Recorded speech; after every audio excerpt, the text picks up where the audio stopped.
Okay, welcome back to another episode of Dream Team, where we get one of our players or ex-players to select their all-time 1 to 11.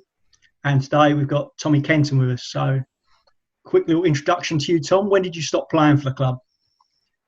It was about five years ago. Wasn't due to anything. I had to move away for work, so bit gutted, to be honest. We had a lot of things to think about at the time, and to be honest, the cricket club and leaving the club was one of the hardest things for me. So, forget the wife and the kids and stuff like that, and the cricket was the sort of hardest thing to leave, to be honest. Okay, let's take you back to when you started. When was your first game for the club? Can you remember?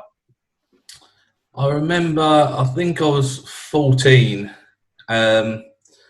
I was playing in the under-15s at the time, and I can't remember who was captain, but it was a game, and I think I scored 2, and I got given out LBW, and I was sort of, bit gutted about that. Obviously, you're never out, are you? But yeah, I got 2. And I also remember that game. We batted on, so we played our 52 overs, and we batted on. And one of the things I remember is that we batted on for about 5 overs, so it was quite pointless. But as a kid, that's a hell of a long time to sit and watch the game and being out for 2. But what I will say is, I remember my second game where I got 70 odd against Benfleet, so that was more memorable. Obviously in the 4th team again, and I was quickly moved up to the 3rd team after that knock. So it was sort of an in and out job really at that age. Never looked back. Okay, so we got the introduction. Right, let's go through your 1 to 11. Who are you chucking out to open? Who are your 2 openers? So for my opening batsman, I've gone for Ian Heiser. Now, Ian actually opened the batting a lot with me when I was captain of the 2nd team. Obviously, an experienced player, been 1st team captain for years and years and years, and I just enjoyed opening with him. Really, obviously, me and him are sort of similar styles. We like to hit the ball, and I just felt it just. Sometimes when we opened together, we got off on the right foot. We took it to teams, and if the ball was there to hit, he would hit it. And for me, it's a good aggressive way of playing cricket, and he liked that. Obviously, in the field, he was brilliant. Helping me along, captaining. And just his general knowledge all round, really. There was some mad ideas at times, but we give it a go. And the way the sort of the 2nd team was at that moment in time, a lot of things came off for us, and it was sort of good time. So Ian, also left arm spinning option, very good spinner, a valuable member to the side. So yeah, Ian, the sort of opening batsman, stroke pinch hitter. Yeah, always get you off to a quick start, which is always handy. And who are you sending him out with? Newman Khan. Now, Newman's almost the sort of opposite. I'll say I've always opened a lot with Ian, but Newman Khan, solid, always loves playing cricket. He sort of almost looks like he's not bothered at all, but every time he sort of goes out there, he would give his all. He would never throw his wicket away, and if it's Saturday, Sunday, midweek, Newman just loved batting, and he would play himself in. I've seen him score sort of a 50 off sort of 30 overs, and then get the other 50 to get to his 100 within 20 balls. He was that sort of player. Once he was in, and he used to just smash the ball everywhere. And I remember watching him at Colchester when in the 1st team, I think it was a cup game.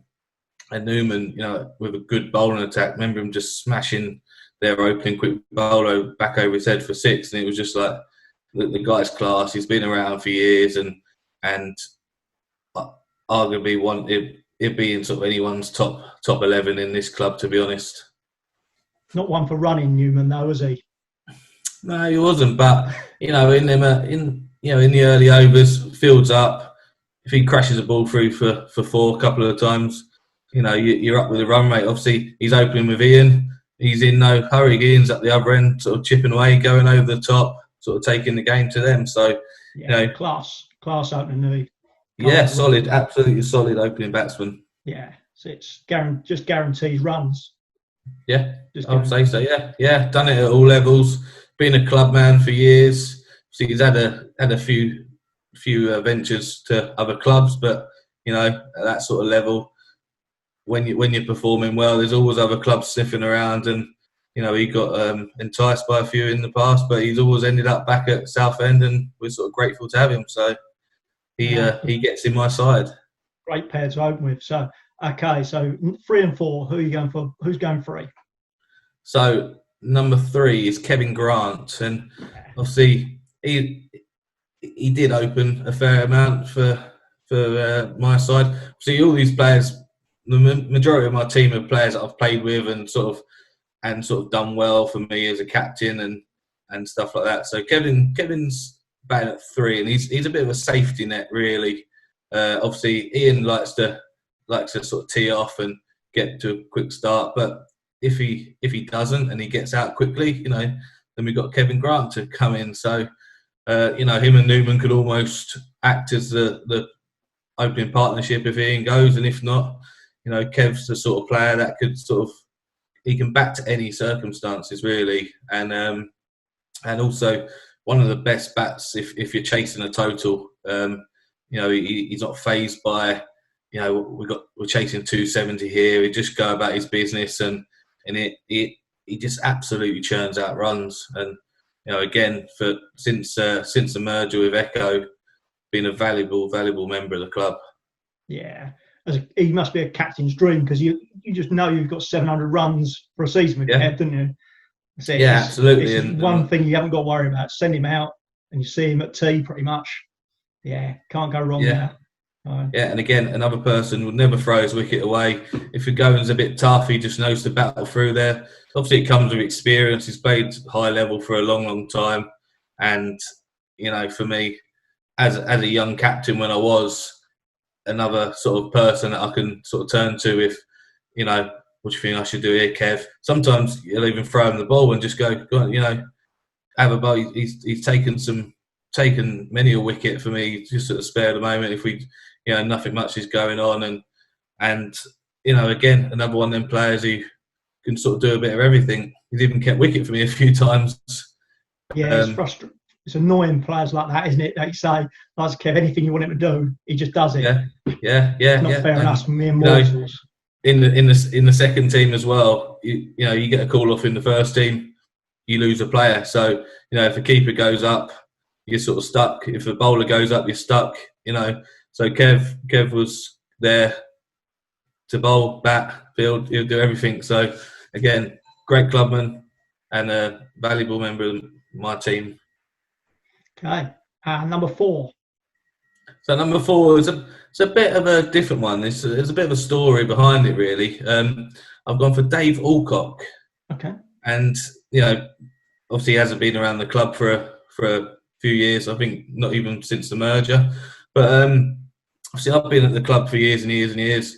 My dad played for the club before me, so in the my early years, really, before I played, I'd just be put on the sideline basically and made to watch cricket. I'd be around the cricket club all day.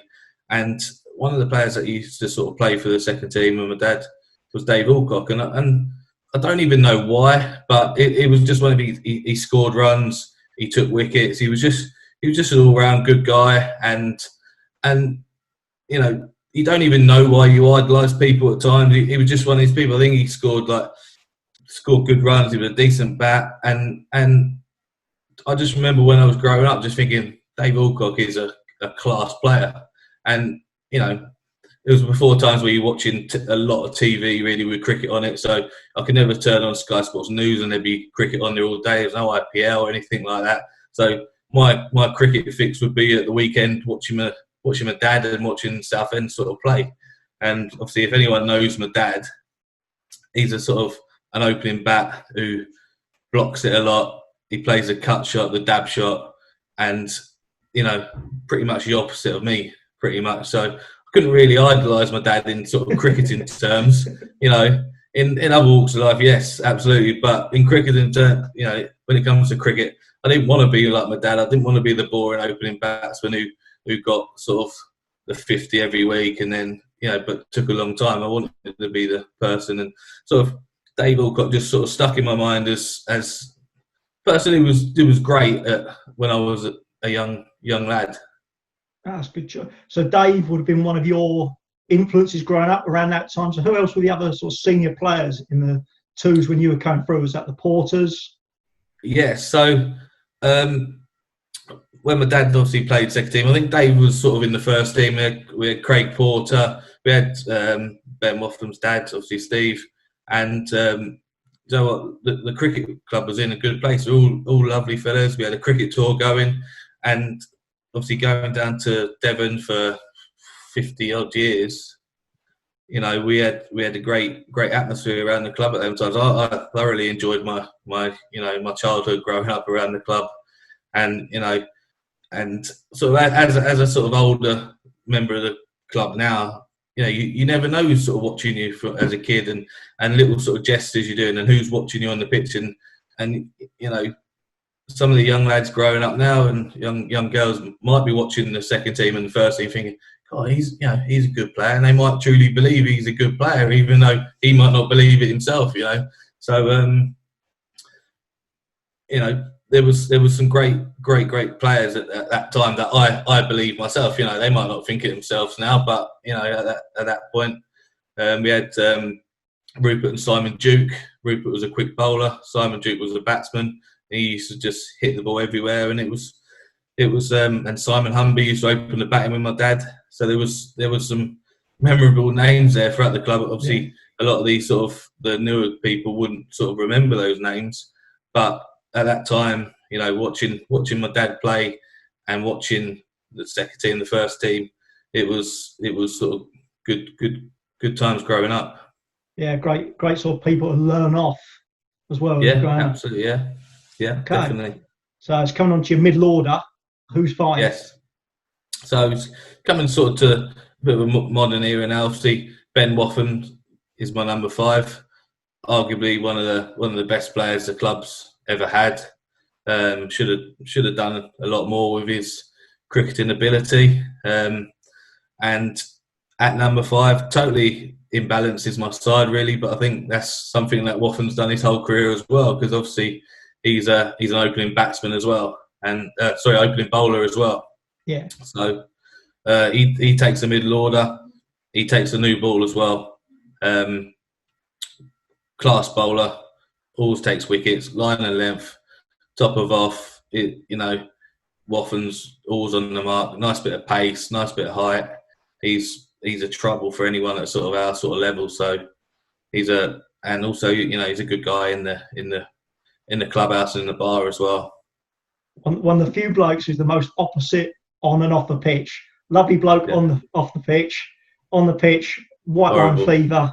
Yeah, horrible man. But he gets into the game, and again, as a captain, he played a few times when I was captain in the second team, when he was sort of coming back for injury and stuff like that, and you have to sort of pull him back a few times. But ultimately, when he's bowling, you want to let him go because he's got a bit of a reputation around the sort of the circuit. You want to use that to your advantage. So you want Watham fired up. You want him being horrible to the batsman. You want all that sort of aggression, and it wins you games at the end of the day. No, you can't not pick Ben, I think. Okay, so 6. 6, I have gone for myself. So I've slipped myself in there at 6, and just thought, I did used to open the batting. I used to bat 3, and then since I was sort of become captain, I turned into a bit of an all-rounder. I'd have a bit of a bowl, and mainly due to circumstances. Really, we lost a few spinners. We had to put a few players up, a few players down, and I ended up bowling a fair few overs of spin. Took a fair few wickets, but also like the fact, sort of in the middle order, you can sort of dictate what's going on a little bit more. But I sort of I believe in sort of my ability at that level, and I like to sort of see the side home, if you know what I mean. And also a bit of peace of mind for, say, the batsman batting ahead of you, that we have got a bit of depth in the batting lineup, and I like to be quite flexible. So even if I was sort of putting myself down as 6 and I sort of weren't ready, someone else can go in. We used to have John Petch, who I think he only scored a few runs once or twice as a batsman, because he was a bowler ultimately. He would always sort of end up the order just to give it a hit, and just the flexibility in the batting order. I think for myself, I can come in, hit a few at the end, or I can sort of stay there if I need to. I'm sort of happy to do sort of either role really. So just in this team though, you're playing as a batsman and an off spinner, because in the late 2008 2009, I think you went from a keeper. You opened the bowling scene, and it changed every year what you were. And you sort of settled on this middle-order batter who bowls a bit of tweak, as you would call it. I remember the times you were the white Chris Gale, correct? Yeah, I've been known as that. I've been known as the fat Dilshan for my tendencies to get down on my knee and sweep the ball all the time. But yeah, I mean, when we were the club was going through a bit of a crisis, and we sort of lost the clubhouse, and we lost a hell of a lot of players. We all sort of had to dig in, and that's when I actually opened the bowling seam. And and I think at the start of the season, I just identified we didn't have anyone we didn't have any sort of seam bowlers. So you have a sort of a laugh and a joke about it, but I think at the time I did a job. I just trundled in, bowled a bit of seam, and yeah, we did pretty poorly, if I'm honest. But it wasn't the worst seam, grudgingly. No, I used to get a bit of shape, and prize a few wickets. But you got to remember that time we were playing the lowest league. We're in Division 3, so. The standard wasn't great, and I'd go as far in saying when the second team got promoted into the second 11 Premier Division, that division was probably far stronger than the first team Division 3, even pushing up to as strong as the first division, first team Division 2, if you know what I mean, for the quality of players and stuff like that. That's true. You would come across young players that are playing for Essex every week, under 15, 16s for Essex in them divisions. So actually at that level, it wasn't sort of beyond us really at that time, although they're probably a bit better than me, facing me as a seamer, to be honest. Okay. So just finish your middle order, who's coming in 7? Number 7, Steve Johnson. Now, again, my team is packed with all-rounders. Really, I think up to the number 7, we could all bat and bowl. Really, Johnner's excellent clubman, brilliant fielder. He saves you runs after runs after runs in the field. Also, when the ball's swinging, there's no one better than Johners. He will absolutely hoop the ball around corners, sometimes too far. And as a sort of late to middle order batsman, again, my sort of 5, 6, 7, even coming on to my number 8, you could literally throw them up, and wherever they land, that's where we could bat. We've got that flexibility. So Johners, I've seen him open the bat in, I've seen him bat down the order, always solid, always give it a good go, and again, another great club man, really. Yeah. So low arm and swung it a lot. Yeah, and he knew what he was doing as well. So it wasn't just sort of a fluke. He knew, he polished the ball up.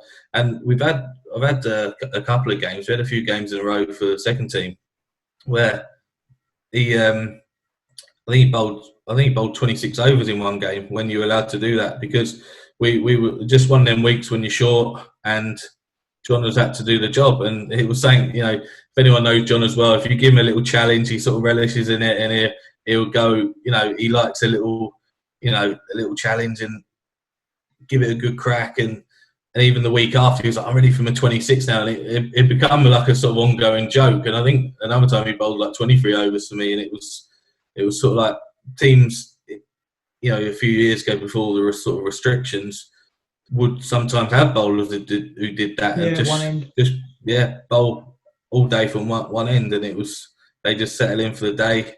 And you know, he done a good job for me them few weeks. That's it. So people like Ben and Steve were your sort of just a bit older than you. Yeah. Who's grown up. So when you were growing up, who were your cricketing heroes? More from a proper cricket, international cricket. Who were the guys you really wanted to be? Marcus Trescothick for me. I remember, I think it was his debut. Was it West Indies? Yeah, 2000. And he, I would have been 13, say.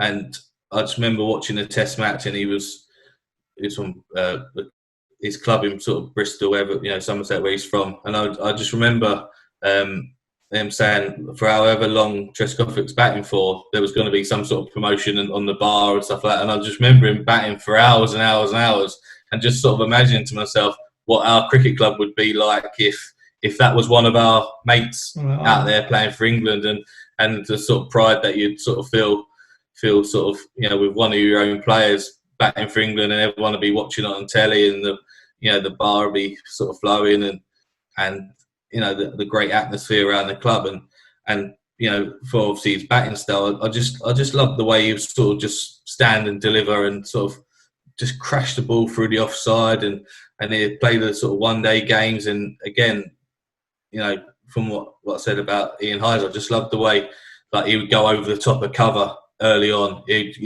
just throw the bat at it but be good at it as well. You know, not just going out as a pinch hitter, being a genuine batsman.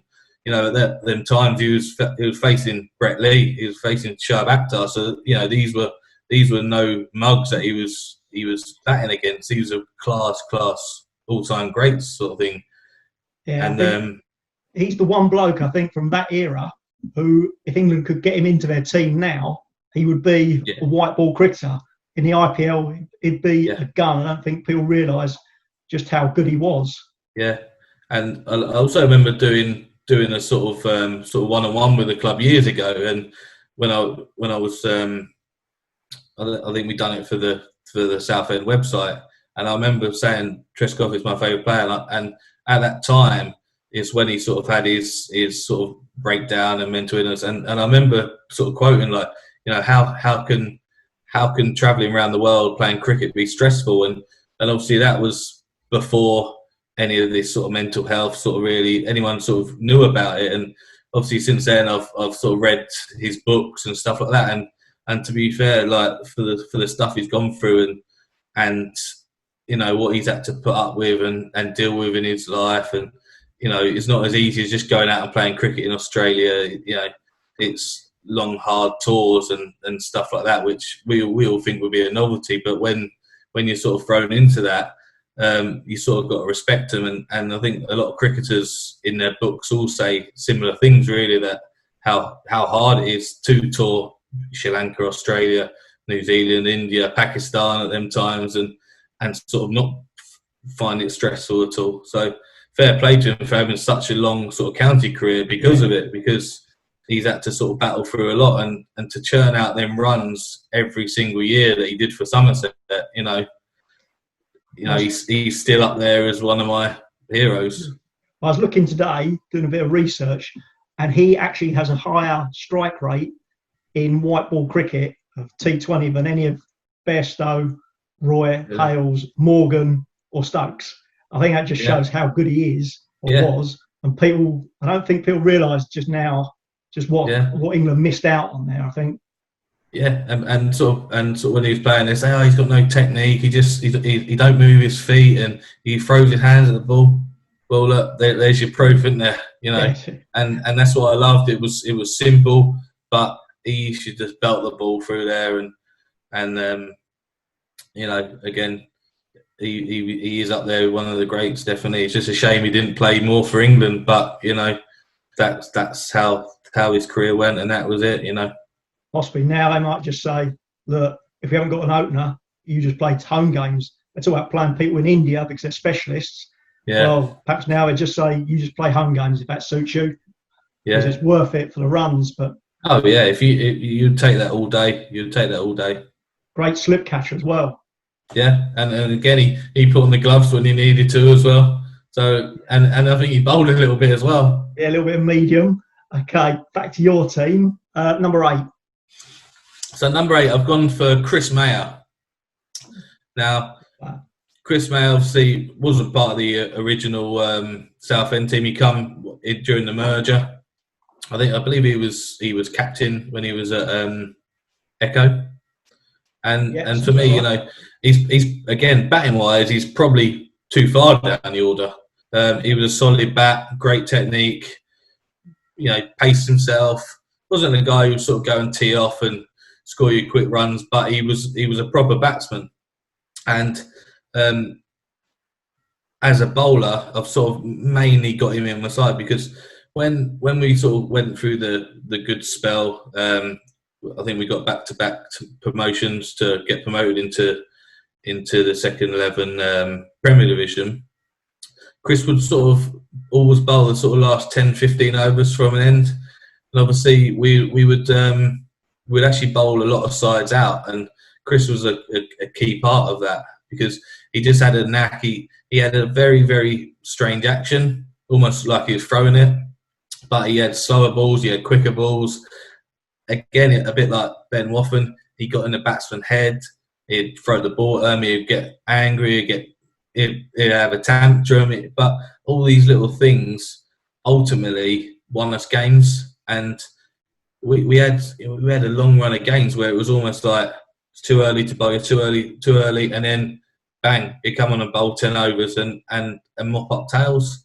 And he was very good at sort of keeping people in the game because he went for a few runs because he scored a lot of. So he's trying a lot of different balls, sort of thing. So he might go for a few fours, but ultimately that would keep sides in the game, which led to us, bowling them out because if you put a high total on the board, you still needed to bowl a side out, bowling second. So teams were shut up shop early on, and sort of it was quite key on keeping teams in the game to then get us a result. And Chris was brilliant at that, and he would pick up wickets at brilliant times, especially at the tail, because he'd bowl the sort of slower balls, he'd bowl the Yorkers, and players just couldn't, the tail couldn't keep him out. Where if we were bowling a spinner or someone too quick, you can just get in the way of it. So he was he had the knack and prized sort of the opposition. Bit of a golden arm.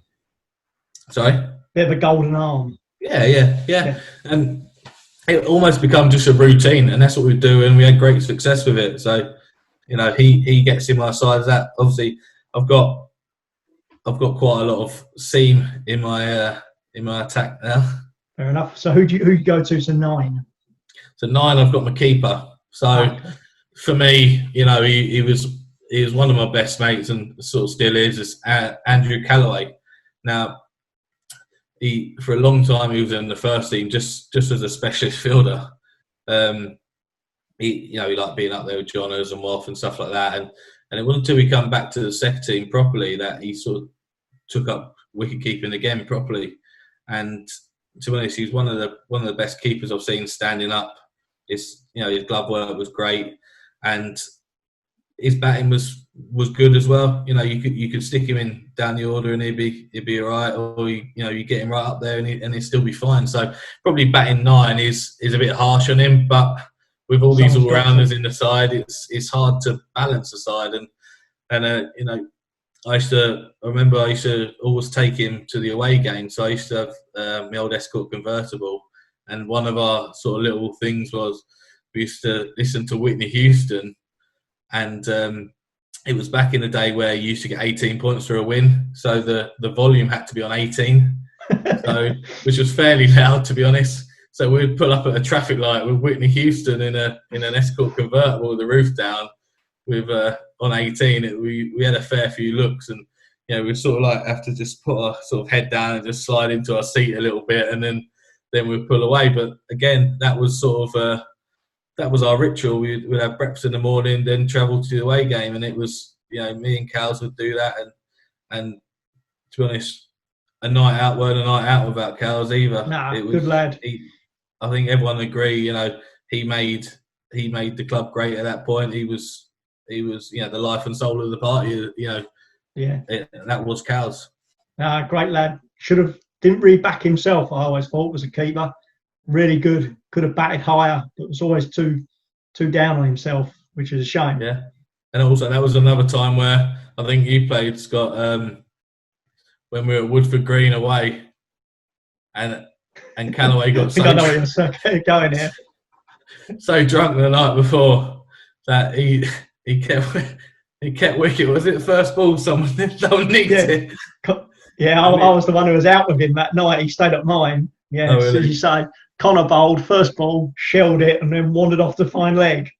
Yeah, and I had to take over the keeping duties. Yeah, fortunately we won that quite easily that day, but yeah, he wasn't well. Okay, so 10, the one and only John Horn, Angry John. Obviously, I need an out and out spinner. I need someone to come on and bowl spin before I do, and sort of Ian. So Bells again, been in the club years and years and years. I remember when I was growing up, watching my dad. Bells was obviously a few years older than me, so he was sort of far better than me. I remember playing on the outfield, in bowling at me, and I just thought this guy's too good for me. And it wasn't long after that he was playing in the sort of the third and fourth teams, and obviously since then he's been at the club ever since, bowling spin, taking wickets every single season without fail. Really, he's played first team for many a year, and just an all round clubman, really. Keeps on going, keeps churning out the deliveries. Yeah, absolutely. And to be honest, I've seen him score 100 before. So another person at 10 can absolutely hold a bat. You'd have no problem putting him down the order and giving it a go. But this team is good fielder. Yeah, good catcher. You'd have him in your side. Yeah, no, without a doubt. Okay, so your last man 11. So last man, Gavin Lee. So he'd be a bit gutted actually about being 11, because again he could bat, but he was another one from my childhood really. I just thought Gav Lee was sharp. I remember we played an interclub game, and I would have been maybe 13, and I just thought, I hope I don't face Gav Lee today. And funny enough, that day I faced Gav Lee, and he had this sort of angle into your pad. So as a kid, I didn't really want to get hit. I was sort of like, a bit scared of the ball, and Gav was a good bowler. I remember he bowled me a Yorker and he hit my toe. I was only wearing trainers, so I had a black toenail, and my toenail fell off, and all sorts of, and it's just one of them things that stuck in my head. For a long time, I thought Gav's a real good player, and I remember sort of coming through the third team, and Gav was captain. And I remember playing under him, a great guy, coaching the youth team, and he doing a cracking job of that now. Again, just these things just stick in your head, don't they? Growing up, you just similar to what I've said before, that they might not necessarily, when you're at your peak, they won't be at their peak. So you never really have that sort of comparison to where they were. But at that time in my life, I believe that Gav was a great bowler, and he, if sort of play cricket was on there, when at that time, and I'm sure he'll have great stats, because I think he was always taking wickets Saturday and Sunday. I think he was Sunday captain for a long time. So, again, another good guy around the clubhouse. That's right. Well, so that's your 1 to 11, which is, as you say, a very good 11. You obviously some tough decisions, some players to leave out. Just some of the names I've thought of you've left out. No Spear, James Homewood, the Porters. Spearsy, to be honest, again, from an experienced captain, great bat, scored loads of runs. Just didn't fancy having him in the air to have a bowl. You know, he bowled that flighty well, he called it leg spin, I think. But, you know, I just didn't, you know, probably didn't play enough cricket with him, to be honest, because I was in the second team. He was that bit older than me. He was always first team captain. And, you know, probably didn't play enough. Homewood probably would be in there. I thought I've probably picked too many of my mates, sort of thing.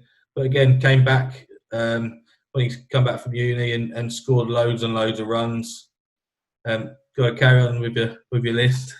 Oh, I know there's too many to leave out. It's so hard to pick your 11. Well, you know, when you said to me pick an 11, I thought, gee, and then I sort of had to look through sort of play cricket and people I've played with, and you know, there's players there that we've played for a couple of seasons. You know, I'm picking people that we've played with for quite a few years, but we've had people like Nabil Ahmed, who played for a few years and was absolutely solid, scored 50s most weeks, and these sort of players go under the radar, really. Obviously, the guys that have sort of joined recently, Joe Robbins would get in anyone's 11. I didn't really play with him enough to sort of think, but again, you know, we could have a real class 11, really. You know, I didn't add any overseas players, but again, we've had people like Scott Rodgers, you know, who are unbelievable cricketers. I thought, you know, be a bit harsh to leave some of the lads out for overseas. No. So it is a tough choice, and I think I'll be interested to see and hear some names that other people sort of pull out of the hat, really, and reasons behind it, because there are some strange reasons behind things, and you know, it's not just cricket and ability that get you in these 11s, to be honest. No, that's right. That's a great team, and it's your team. That's the end of the day. Yeah. It's your team. And I'll be happy to go to that team any day of the week, to be honest. I think not losing many games, that team. Yeah, I think if the club's first team had that as a first team for next season, I think you'd be well happy, wouldn't you? That's it. You got runs, you got seam, you got swing bowlers, you got left arm spin, right arm spin, bit of medium, a good gloveman. I don't think you can ask for much more than that. You've got all bases covered. Pretty much good fielders, the whole team can field. So yeah, I'm absolutely happy with that team. Well, TK, thank you very much for your time. No problem. Good luck for Everton at the weekend. Where is it this weekend? Fulham away? Fulham away, yeah. I'll be down in London. Kev Grant's a Fulham fan. Yeah, well, at least you picked him in your team before you beat them. So you get in the team, but you can't have the win, Kev. That's right. Well, thanks very much for your time, mate. Cheers. We shall speak soon. Mate. Take care, Tom. Cheers. Yeah.